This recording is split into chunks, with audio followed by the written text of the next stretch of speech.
Yeah, I don't want to take your gun. You're allowed to have a gun, but I want to take away your ability to use an assault weapon. To take on government if we get out of line, which they're talking again about, well, guess what? They need F-15s. They don't need a rifle.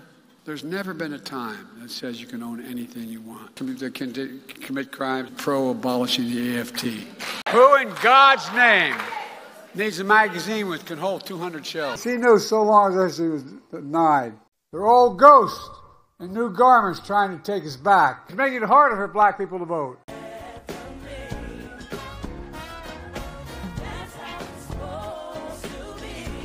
Could you call on me? Cause my heart. Everybody, clap your hands to the people on this side. Clap your hands. God, help us. In what is a strange move as far as political optics go, Joe Biden gave an anti-gun speech just hours after his son was convicted on federal gun charges. As far as the charges against Hunter Biden, I don't even think they should have been brought in the first place. However, he should be charged for his failure to register as a foreign agent and for the influence peddling that Hunter, Joe, and Jim were all involved with.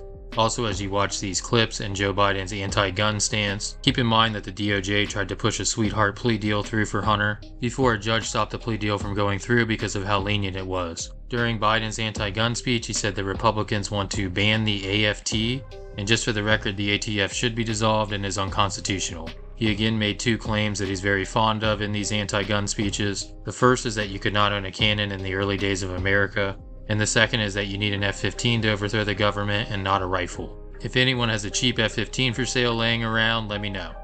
He then went on to say that no one needs 200 shells in a shotgun, and he told a made-up story about a guy agreeing with him after he had a short conversation about taking his guns. Who in God's name needs a magazine which can hold 200 shells? Nobody, that's right. I remember when I was campaigning, when I was a senator, going through the wetlands of Delaware to meet all the people who were most upset with me, the fishermen and the hunters. And I came across a guy who was fishing, and he said, "You want to take my gun?" And I looked at him, I said, "Yeah, I don't want to take your gun. You're allowed to have a gun, but I want to take away your ability to use an assault weapon." Same thing. And this is how the conversation went. He said, "What do you mean I need that gun?" I said, "Guess what?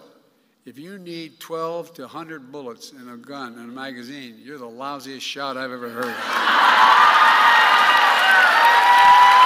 I'm serious. And to his credit, he looked at me and said, "You have a good point." It's totally made up. By the way, if they want to think to take on government if we get out of line, which they're talking again about, well, guess what? They need F-15s. They don't need a rifle. I was no longer the vice president. I became a professor at the University of Pennsylvania. Before that, I taught a constitutional law class, and so I taught the Second Amendment. There's never been a time that says you can own anything you want. Never. You couldn't own a cannon during the Civil War.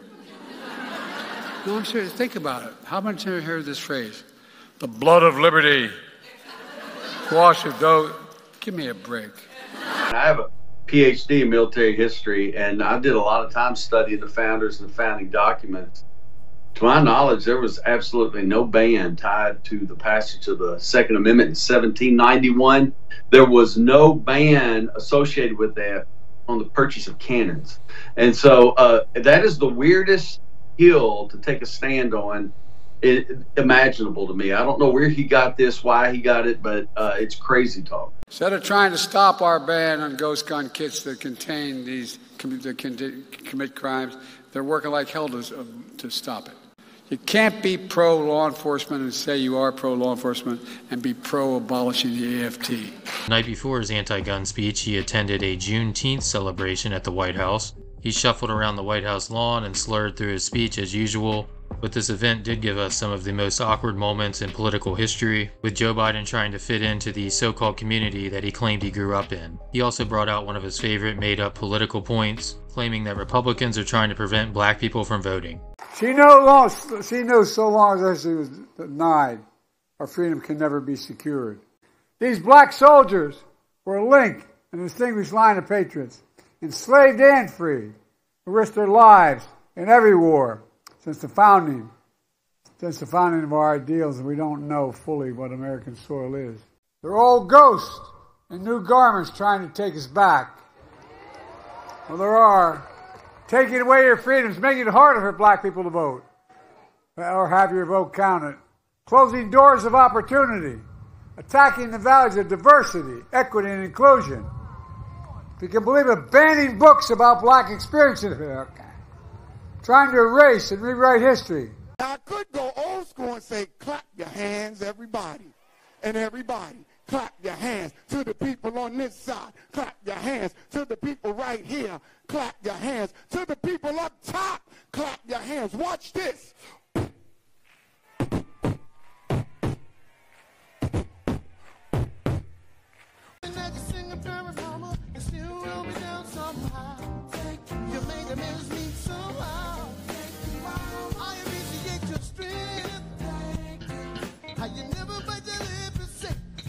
Could you call on me? Cause my heart is that you call me. Say about me, baby. In my heart is that's how it's supposed to be.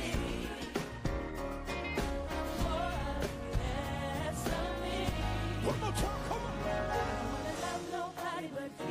I don't wanna love nobody but you. I don't wanna love nobody but you. I don't wanna love nobody but you. I don't wanna love nobody but you. I don't wanna love nobody but you. Say, what does it do? He said today he will come through. He won't let not what superheroes do. Say, I will never find No greater love. a love like this Makes my heart beat. for the rest of my life. All I wanna do is make you proud of me. He said today. Who in God's name needs a magazine which can hold 200 shells? Me?